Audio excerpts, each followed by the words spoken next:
Pada video pembelajaran sebelumnya, kita telah mempelajari tentang penerapan dari fungsi multivariabel, yaitu pada penentuan persamaan bidang singgung. Nah, pada video pembelajaran ini kita akan mempelajari maksimum dan minimum fungsi multivariabel. Nah, kita ingat ketika kita belajar di kalkulus 1, kita sudah mempelajari tentang maksimum dan minimum pada suatu fungsi. Jadi, jika diberikan sebuah fungsi,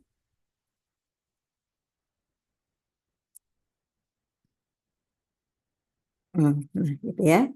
Nah, di sini jika diberikan fungsi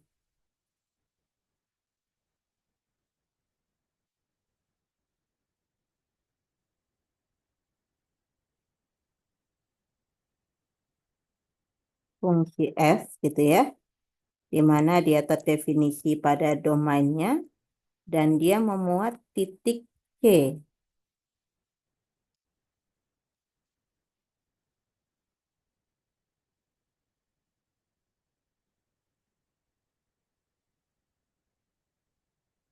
C yang merupakan anggota domain fungsi, gitu ya. Nah, maka kita akan mengatakan fungsi di C ini sebagai nilai maksimum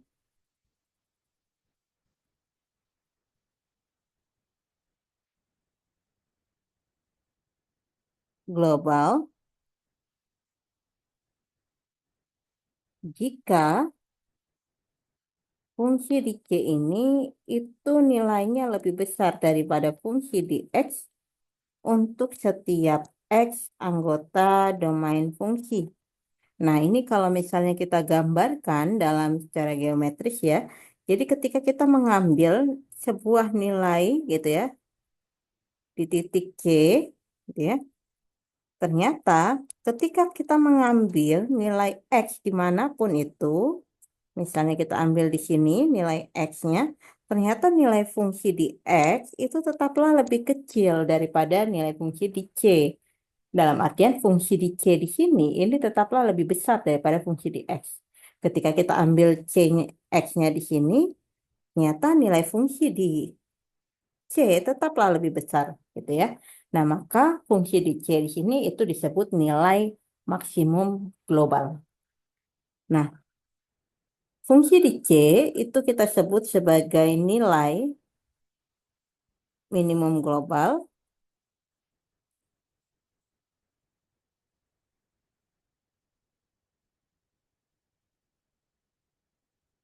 jika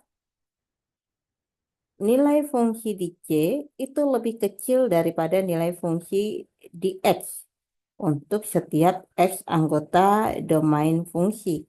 Nah, jadi kalau ini berarti ketika kita mengambil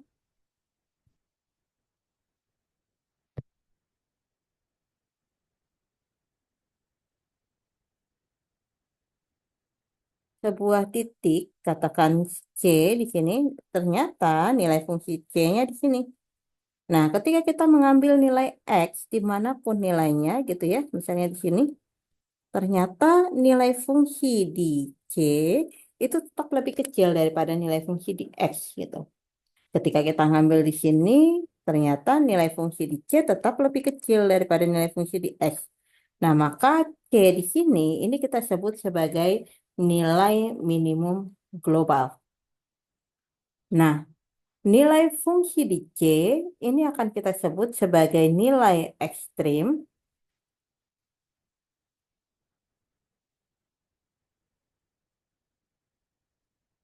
jika dia merupakan fungsi atau nilai maksimum atau nilai minimum.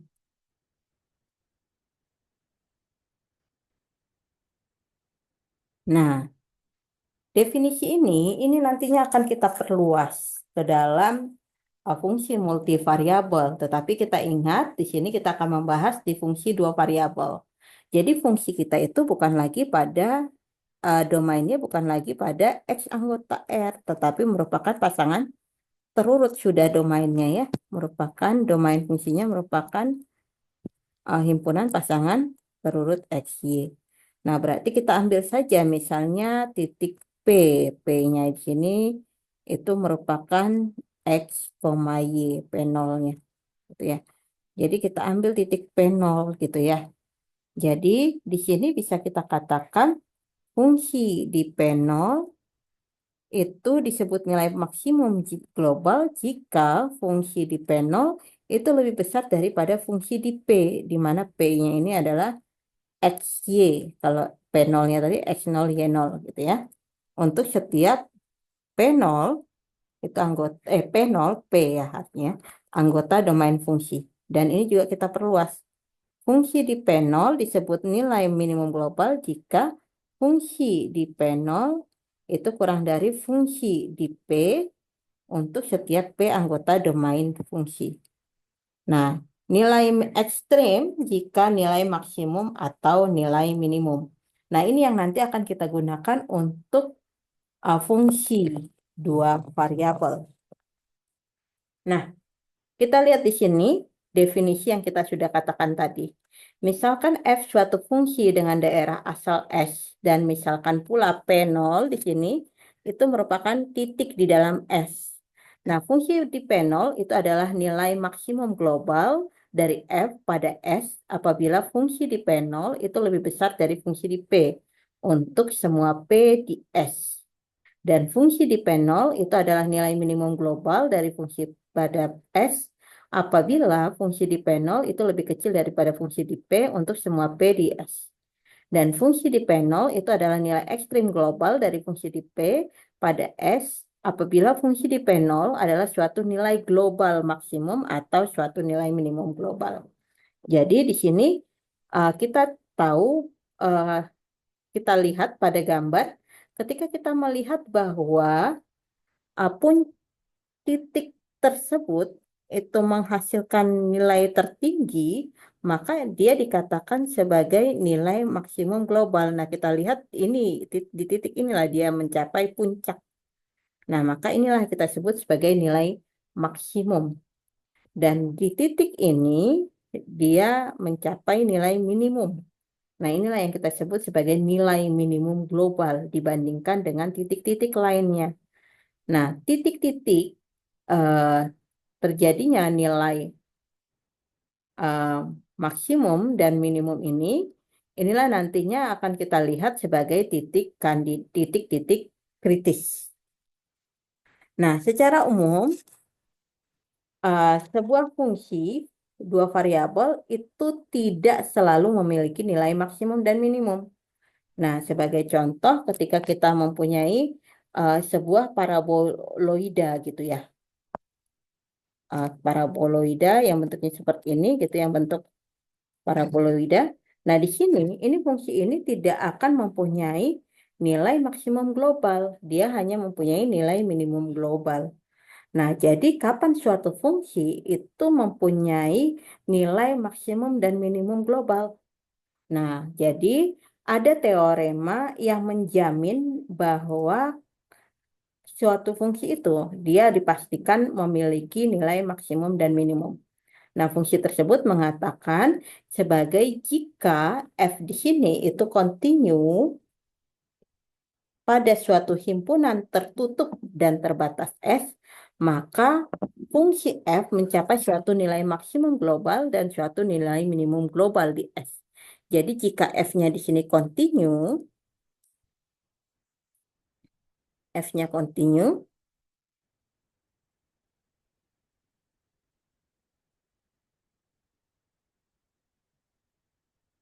dan dia pada himpunan tertutup dan terbatas S, maka kita dapat memastikan bahwa F di sini mencapai nilai maksimum global dan nilai minimum global di S. Nah, terbatas di sini artinya bahwa daerah tersebut itu bisa dilingkupi oleh lingkaran atau persekitaran berjari-jari hingga. Sebagai contoh, misalnya ketika Ibu mempunyai sebuah bidang XY gitu, ini XY, di sini ada pada daerah kuadran pertama. Nah, ketika Ibu lingkupi dengan sebuah persekitaran, ternyata ada daerah yang tidak terlingkupi. Nah, maka berarti ini dikatakan dia tidak terbatas, gitu ya.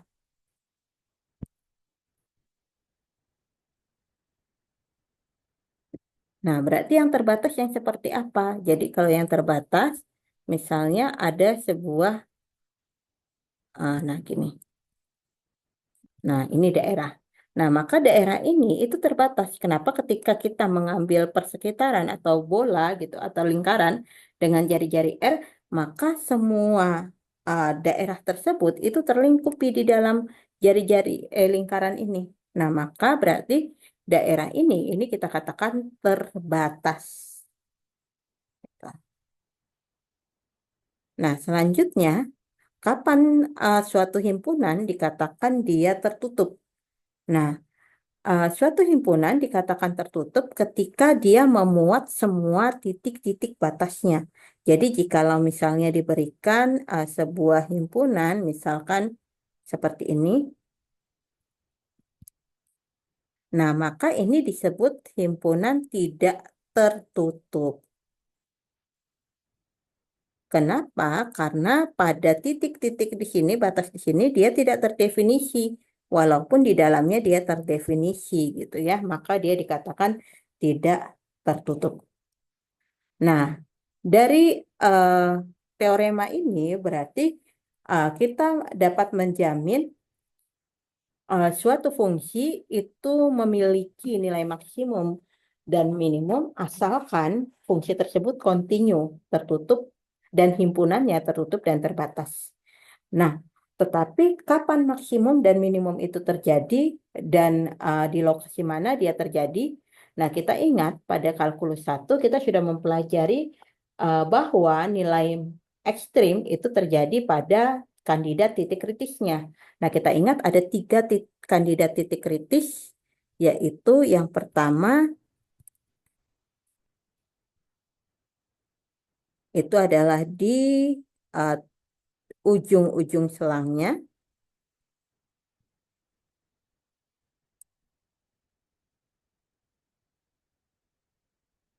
Yang kedua itu adalah pada titik stasionernya, yaitu pada saat turunan pertamanya itu adalah 0. Dan yang ketiga itu adalah pada titik singularnya, yaitu pada saat turunan pertamanya itu tidak ada.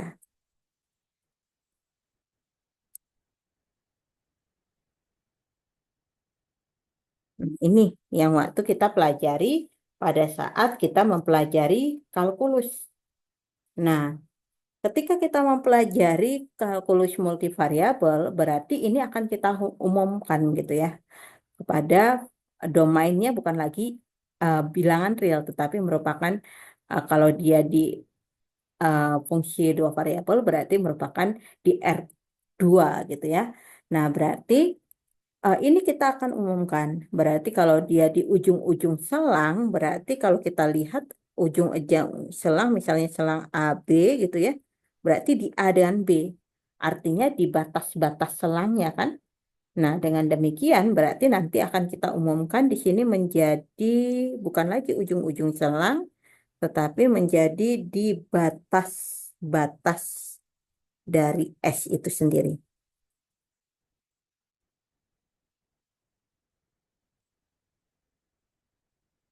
Nah, kemudian yang kedua yaitu di titik stasionernya. Titik stasionernya itu kalau di kalkulus satu variabel kita katakan turunan pertama itu sama dengan 0, maka berarti kalau di kalkulus multivariabel kita katakan bahwa gradien fungsinya, kok pakai aksen, gradien fungsinya itu sama dengan 0 gitu ya.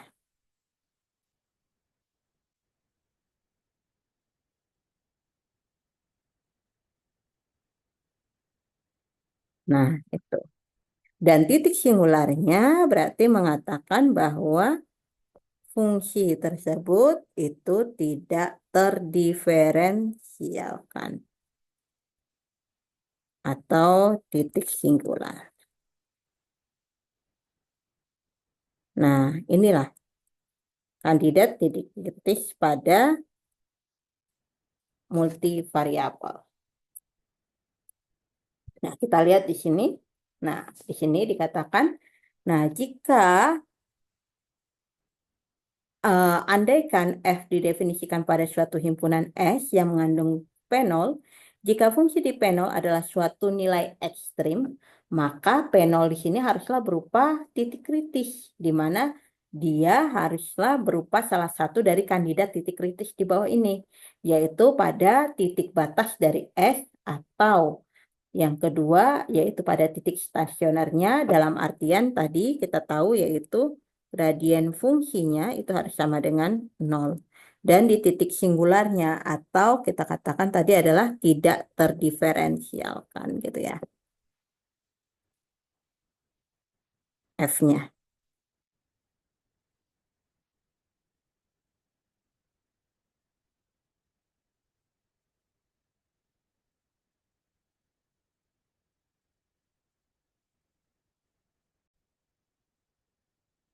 Nah, supaya lebih mengerti bagaimana cara kita menentukan nilai ekstrim, kita coba untuk mengerjakan contoh berikut.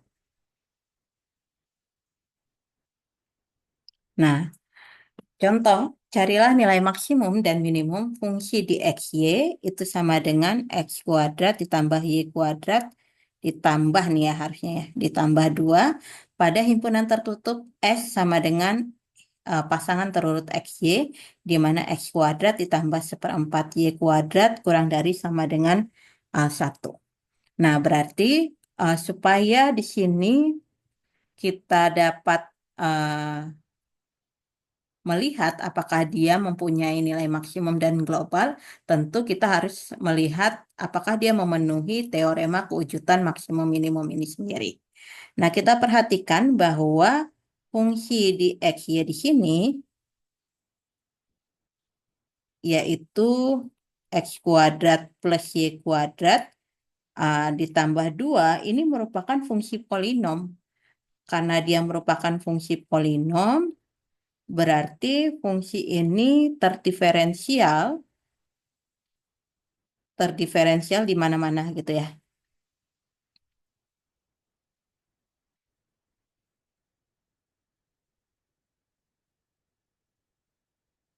Nah, karena dia terdiferensial di mana-mana, akibatnya berarti fungsi F di sini itu kontinu.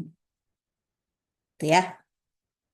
Nah, kita perhatikan bahwa karena F-nya sudah kontinu, berarti kita tinggal membuktikan bahwa dia himpunannya itu tertutup dan terbatas. Nah, kita tahu bahwa S-nya itu adalah himpunan terurut XY, di mana X kuadrat tambah seperempat Y kuadrat kurang dari sama dengan 1. Nah, kita tahu bahwa X kuadrat ditambah Y kuadrat kurang dari sama dengan 1 ini sendiri itu merupakan sebuah uh, elips ya, kalau kita ingat bentuk persamaannya. Dia sendiri berupa elips gitu ya.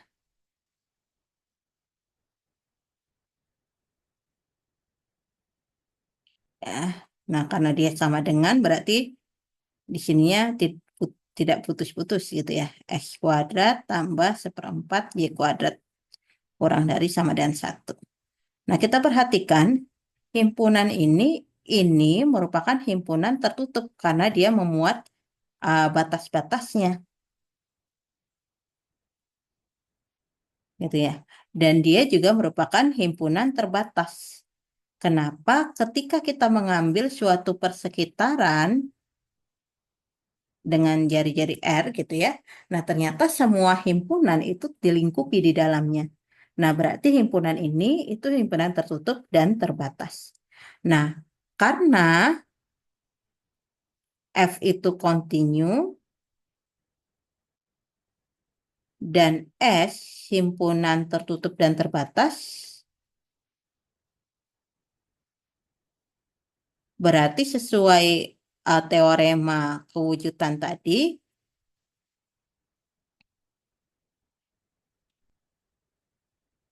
F mempunyai nilai maksimum dan nilai minimum.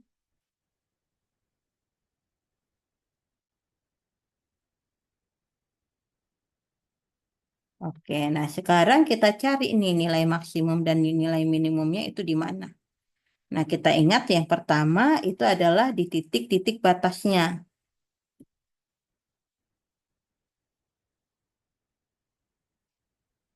Nah, kita tahu batasnya tadi itu adalah berupa elips. Nah, berarti kalau dia di titik-titik batasnya itu yaitu tepat pada elipsnya, yaitu x kuadrat tambah seperempat y kuadrat sama dengan 1. Bukan dalam, tapi tepat padanya gitu ya.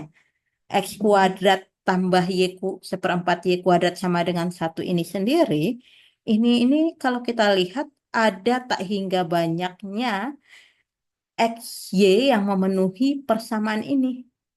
Nah, oleh karena itu berarti kita harus melakukan perhitungan sendiri kira-kira XY mana yang memenuhi seperti itu ya. Nah, kita ambil saja misalnya persamaan parameternya gitu ya. Kita ambil persamaan parameter baru kita masukin ke dalam elips. Nah, kita ambil X-nya itu adalah cos T misalnya dan Y-nya itu adalah 2 sin T. Ketika kita substitusikan ke sini, berarti tepat ya, cos kuadrat T ditambah seperempat dikali 2 sin T kuadrat. Nah, benar hasilnya adalah 1. Nah, eh, kemudian T-nya ini kita definisikan aja terdefinisi pada 0 sampai 2pi. Nah, karena ini 360 derajat ya.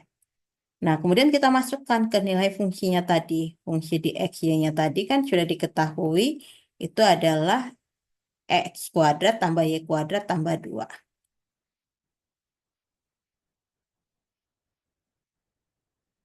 Berarti fungsi di X-nya kita ganti dengan cos T, Y-nya adalah sin T, dalam artian sama dengan fungsi di T itu sendiri, atau kita katakan saja GT, itu sama dengan X-nya kita ganti dengan cos T, dikuadratkan, ditambah Y-nya kita ganti dengan 2 sin T, kita kuadratkan ditambah 2. Kita substitusi ke sini. Berarti sama dengan, kita taruh di bawah saja, cos kuadrat T ditambah 4 sin kuadrat T ditambah 2. Nah, ini sendiri itu kan sama saja dengan cos kuadrat T ditambah sin kuadrat T ditambah 3 sin kuadrat T tambah 2 gitu ya. Ini sendiri cos kuadrat T ditambah sin kuadrat T itu sama dengan 1. Nah, berarti ketika Ibu terlanjutkan di sini, berarti kita punya GT-nya itu sama dengan 1 ditambah 2 itu 3 ditambah 3 sin kuadrat T. Gitu ya. Nah, kita lihat GT ini sendiri akan mencapai nilai minimum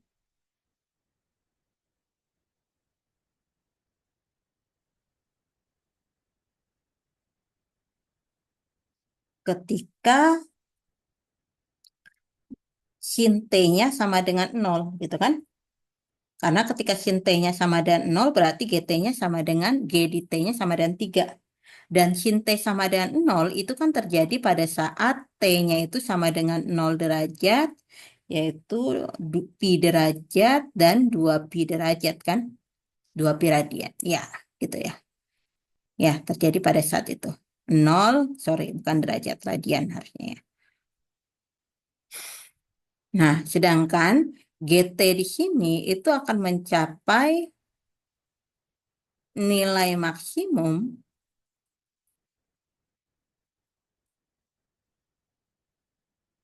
ketika sin T-nya itu sama dengan 1 gitu ya. Karena kalau ketika sin T-nya sama dengan 1, di sini sama dengan 1.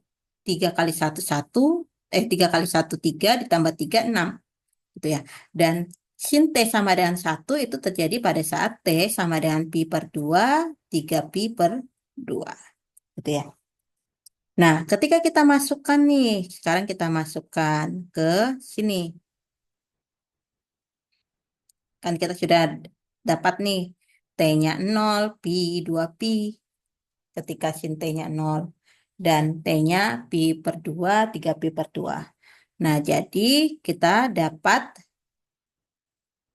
titik kandidat titik kritisnya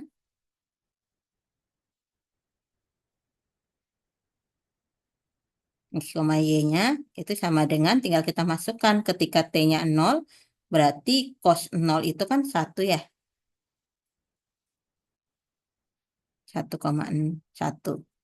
Kemudian ketika 2 sin T, 2 sin 0 itu sin 0 itu 0, 0 kali 2, 0. Nah, titik kandidat yang pertama itu adalah 1,0. Sekarang kita masukin pi. Cos pi. Cos pi itu adalah min 1. Kemudian sin T, sin pi itu adalah 0. 0 kali 2, 0. Kemudian 2pi, 2pi, cos 2pi itu 1. 1 sudah ada di sini. Sin 2pi itu adalah 0. Udah ada di sini. Berarti nggak perlu kita tulis lagi. Nah, sekarang T yang kedua yaitu pi per 2. Ketika kita masukkan cos pi per 2, itu adalah cos 90 itu adalah 0. 2 sin pi per 2. Sin pi per 2 itu adalah 1. 1 kali 2, 2. Sekarang 3pi per 2. 3pi per 2. Cos 3pi per 2 itu adalah 0. Sin 3pi per 2. Semua sin tangannya kosong. Berarti di kuadran ketiga dia negatif.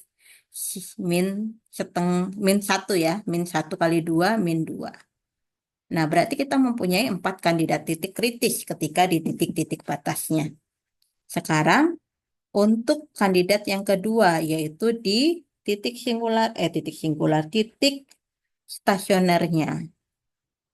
Titik stasionernya itu ketika gradien fungsinya itu sama dengan 0. Nah, berarti gradien fungsinya itu kan adalah turunan terhadap fungsi di X, turunan terhadap fungsi di Y. Nah, langsung saja kita masukkan. Turunan terhadap fungsi di X, tinggal kita masukkan tadi fungsi di X-nya ini ya. Nah, turunan terhadap X berarti adalah 2X. Turunan terhadap Y itu adalah 2Y. Nah, 2X, 2Y itu akan sama dengan 0,0 jika dan hanya jika dan hanya jika X-nya itu sama dengan 0 dan Y-nya itu juga sama dengan 0. Itu berarti di sini kita dapatkan kandidat titik kritis yang kelima. P yang kelima yaitu 0,0. Nah, sekarang yang ketiga yaitu di titik singularnya. Nah, kita tahu bahwa fungsi di XY itu kan berbentuk polinom. Nah, karena dia berbentuk polinom berarti dia terdiferensial di mana-mana. Dalam artian berarti dia memiliki turunan di mana-mana. Nah, dengan demikian berarti titik singularnya itu tidak ada. Nah, berarti kita mempunyai ada 5 titik kritis, yaitu pertama 0,0, yang kedua itu adalah 1,0, baru yang ketiga itu adalah min 1,0, baru yang keempat itu adalah 0,2, dan yang kelima itu adalah 0, min 2. Nah, baru tinggal kita masukkan saja ke nilai fungsi di XY-nya. Tadi kan fungsi di XY itu adalah X kuadrat ditambah Y kuadrat tambah 2. Yang mana yang memberikan nilai paling maksimum dan nilai minimum.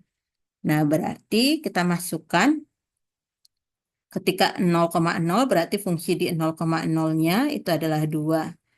fungsi di 1,0-nya berarti 1 kuadrat tambah 0 kuadrat tambah 2 berarti 3. Fungsi di min 1,0-nya berarti adalah 1 kuadrat tambah 0 kuadrat tambah 2 berarti adalah 3. Fungsi di 0,2-nya berarti adalah 0 kuadrat tambah 2 kuadrat tambah 2 berarti adalah 6. Fungsi di 0,-2-nya itu adalah 0 kuadrat ditambah min 2 kuadrat tambah 2 berarti adalah 6. Berarti nilai maksimumnya di sini. Berarti nilai maksimum globalnya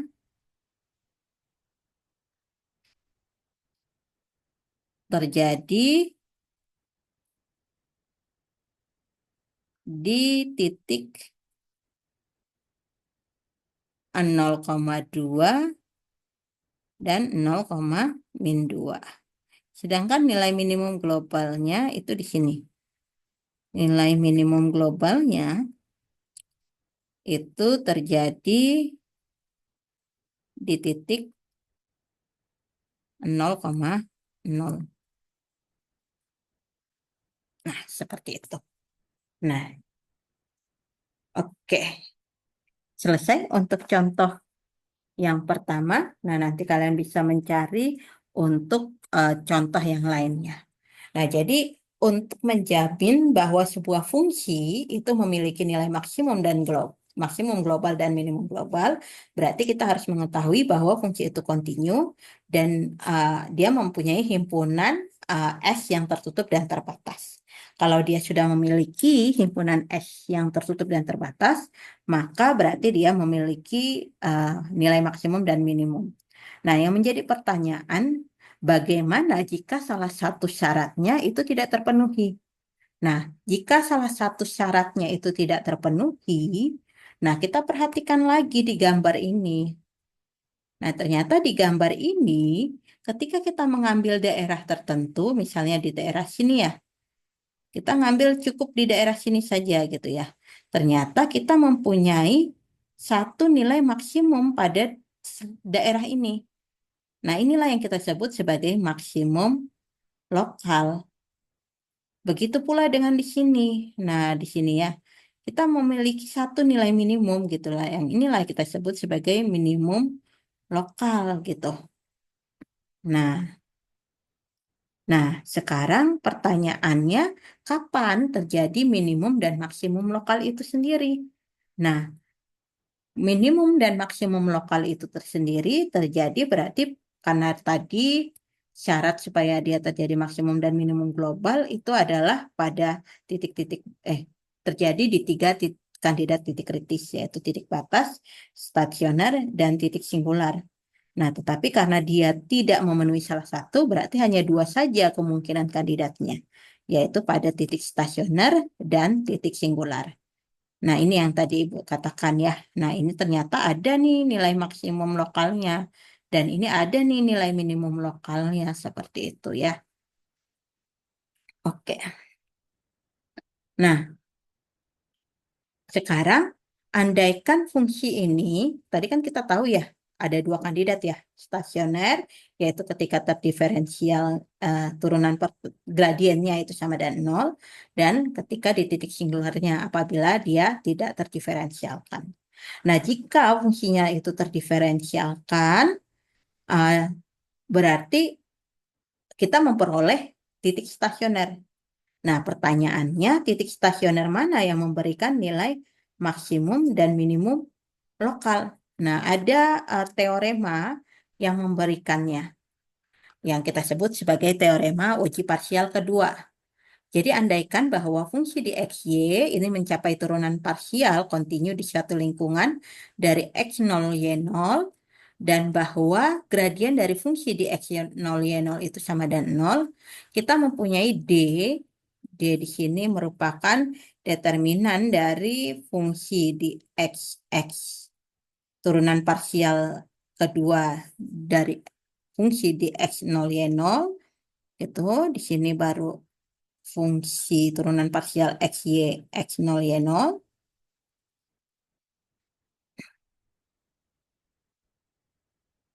YX yang di sini salah.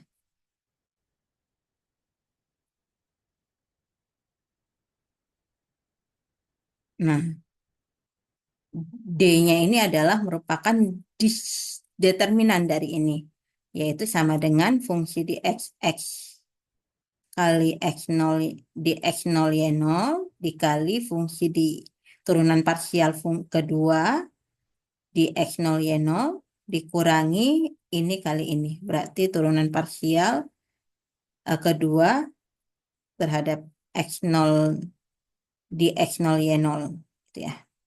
Nah, ini. Maka ketika D-nya itu positif gitu ya, maka dia mempunyai nilai maksimum dan minimum lokal. Dan ketika dia D-nya itu positif dan turunan parsial keduanya terhadap X di X0 Y0 itu negatif, maka berarti fungsi di X0 Y0 itu adalah nilai maksimum lokal. Nah, ini sih mudah ya kita katakan ya. Kenapa? Karena ketika turunan keduanya itu negatif dan D-nya positif, berarti turunan keduanya itu negatif, berarti dia gini. Tuh, berarti dia mempunyai nilai maksimum lokal. Nah, ketika turunan keduanya itu positif, berarti dia cekung ke bawah. Cekung ke atas. Berarti dia di sini. Nilai minimum lokal. Nah, tadi ketika D-nya positif dan turunan keduanya negatif, maka dia maksimum lokal. Ketika D-nya positif dan turunan keduanya positif, maka dia nilai minimum lokal. Nah, bagaimana ketika D-nya negatif? Ketika D-nya negatif, maka berarti fungsi di X0, Y0 itu bukan suatu nilai ekstrim, tetapi dia merupakan nilai pelana atau titik pelana gitu ya. Nah, yang dimaksud dengan titik pelana itu bagaimana sih, Bu? Nah, titik pelana itu adalah titik di mana dia tidak mengalami nilai maksimum maupun nilai minimum. Nah, sebagai contoh titik pelana itu adalah ini. Nah, ini adalah titik pelana. Nah, kenapa dia titik pelana? Nah, kita tahu ketika kita mengambil daerah sini, gitu ya, di titik ini merupakan titik minimum, gitu ya. Nilai minimum, sorry, merupakan nilai minimum. Nah, tetapi ketika kita mengambil di daerah sini, Ibu ambil dari sini, nah seperti ini. Nah, ini merupakan nilai maksimum, gitu. Gitu ya. Maksimum dari ini. Nah, karena dari sini dia nilai minimum, tapi di sini dia nilai minimum, maksimum, maka berarti ini kita sebut sebagai nilai atau titik pelana. Dia tidak minimum ataupun tidak maksimum. Itu titik pelana ya.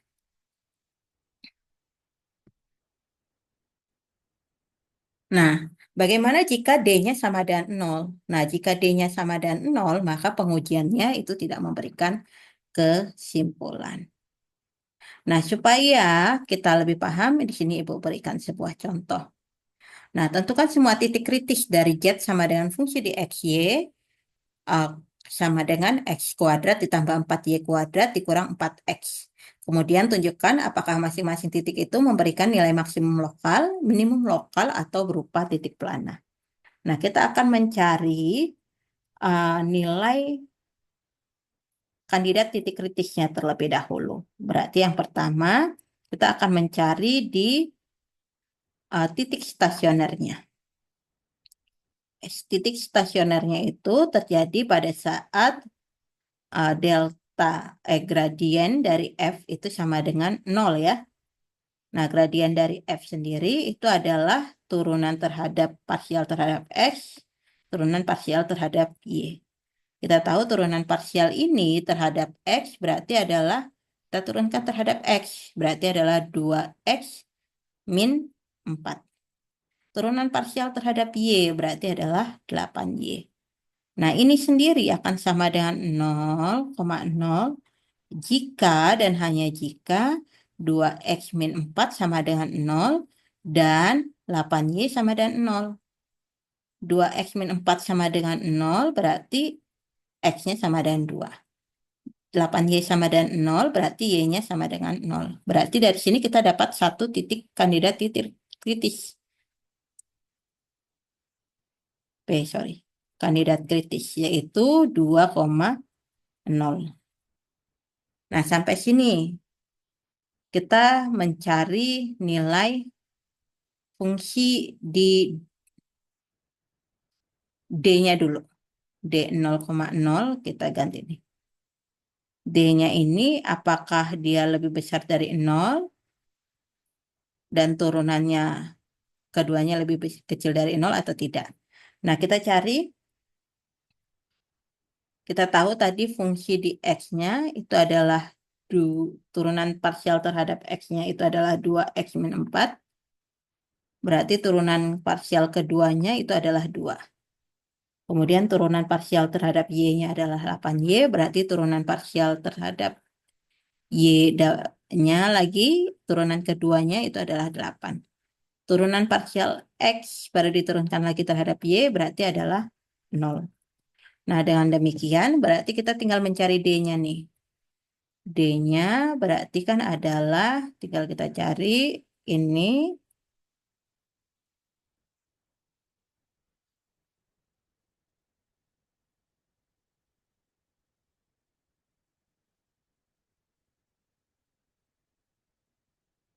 FYX-nya juga 0 ya. Oke, tinggal kita masukkan turunan parsial terhadap X 2 kalinya adalah 2. Turunan parsial terhadap XY-nya itu adalah 0. Turunan parsial YX-nya itu adalah 0. Turunan parsial 2 kali terhadap Y-nya itu adalah 8. Dari sini kita dapat determinannya adalah 16 ya. 16 itu lebih besar dari 0. Berarti D-nya itu positif. Nah, sekarang kita tinggal cari nilai fungsi di X 0Y0 pada turunan parsialnya. Berarti kita tinggal mencari, tadi kan kita dapat titik kandidat titik kritisnya hanya satu ya, yaitu 2,0. Berarti ya kita masukkan, yaitu 2 itu sendiri. 2 itu lebih besar dari 0.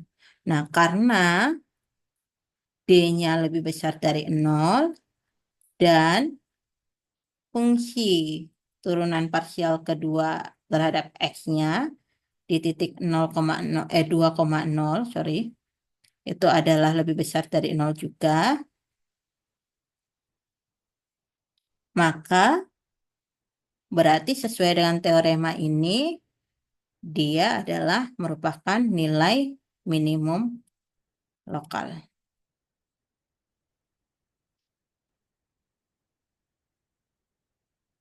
Dan nilai minimum lokalnya ya tinggal kalian masukkan fungsi di 2,0, tinggal kalian masukkan saja. Berarti 2 kuadrat ditambah 4 kali 0 kuadrat dikurang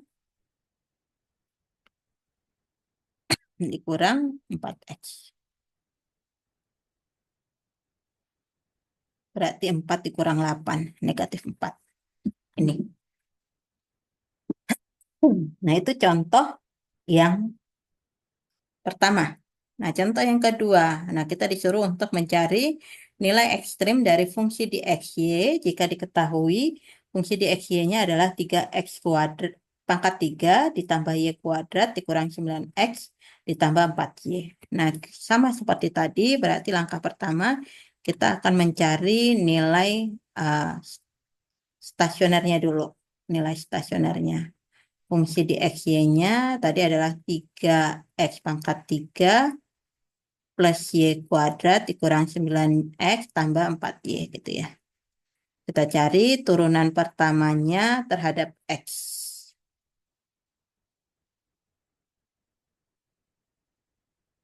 Itu adalah 9X kuadrat min 9. Turunan parsial terhadap Y-nya itu adalah 2Y plus 4. Nah, dengan demikian gradien fungsi itu adalah 9X kuadrat min 9, 2Y plus 4 ya. Nah, ini sendiri akan sama dengan 0,0 jika dan hanya jika 9X kuadrat min 9-nya sama dengan 0 dan 2Y plus 4-nya sama dengan 0. Nah, dari sini kita dapatkan X kuadrat min 1 sama dengan 0, berarti X-nya itu sama dengan min 1 atau X-nya sama dengan plus 1. Nah, dari sini kita dapatkan 2Y sama dengan 4, berarti Y-nya sama dengan 2Y sama dengan min 4, Y-nya sama dengan min 2. Nah, berarti dari sini kita dapatkan dua titik kandidat titik kritis, yaitu pertama min 1, min 2, dan yang kedua itu adalah 1, min 2. Oke, nah selanjutnya kita akan mengecek di masing-masing kandidat titik kritis bagaimana nilai D-nya dan bagaimana nilai turunan parsial fungsinya gitu ya. Dua kali. Nah, kita pertama kita cek di titik min 1, min 2. Kita cari turunan parsial keduanya terhadap X itu adalah 18X. Nih, turunan parsial X diturunkan terhadap Y itu adalah 0. Turunan parsial Y diturunkan terhadap X lagi itu adalah 0. Turunan parsial Y dua kalinya itu adalah 2. Nah, dari sini kita dapatkan bahwa turunan parsial dua kali di titik min 1, min 2 itu adalah 18 kali min 1. Hasilnya adalah negatif 18 kurang dari 0. Nah, sekarang kita cari D-nya. D-nya berarti adalah tinggal kita masukkan turunan parsial dua kali turunan parsial XY, turunan parsial YX, turunan parsial YY. Ingat ini di titik min 1, min 2. Berarti tinggal kita masukkan saja di sini 18 kali min 1 min 18, 0, 0, 2. Hasilnya adalah min 36 kurang dari 0. Nah, ini juga kurang dari 0 maksudnya. Nah, karena D-nya negatif dan kalau D-nya negatif nggak perlu pakai dan ya. Kalau D-nya negatif berarti kita langsung mengetahui bahwa dia adalah merupakan titik pelana. Jadi min 1, min 2 merupakan titik pelana. Nah, itu di titik kandidat yang pertama. Kandidat yang kedua yaitu 1, min 2. Nah, kita masukkan saja. Berarti fungsi di XX turunan parsial di 1, min 2-nya itu adalah 18 kali 1. Nah, di sini kita dapatkan 18 itu positif. Dan kita dapatkan diskriminan di 1, min 2. Berarti kita masukkan turunan parsial XX, turunan parsial XY, turunan parsial YX, dan turunan parsial YY. Berarti sama dengan 18 dikali 1. 18, 0, 0, 2. Hasilnya adalah 36. 36 ini positif. Nah, karena D-nya positif dan fungsi di XX 1, min 2-nya positif, maka berarti kalau dia positif-positif berarti dia adalah nilai minimum lokal. Gitu ya. Maka berarti kita masukkan fungsi di 1, min 2 yaitu kita substitusi ke sini 3 kali 1 pangkat 3 ditambah min 2 pangkat 2 dikurang 9 kali 1 ditambah 4 kali min 2. Hasilnya adalah 3 ditambah 4 dikurang 9 dikurang 8. Itu hasilnya adalah 7 kurang 9 kurang 8. Min 10 adalah nilai minimum lokal.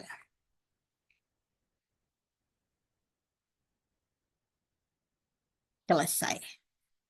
Oke, nah silahkan kalian latihan soal-soal untuk mempertajam kemampuan Anda. Untuk video pembelajaran hari ini, Ibu cukupkan. Selamat belajar dan sukses ujiannya.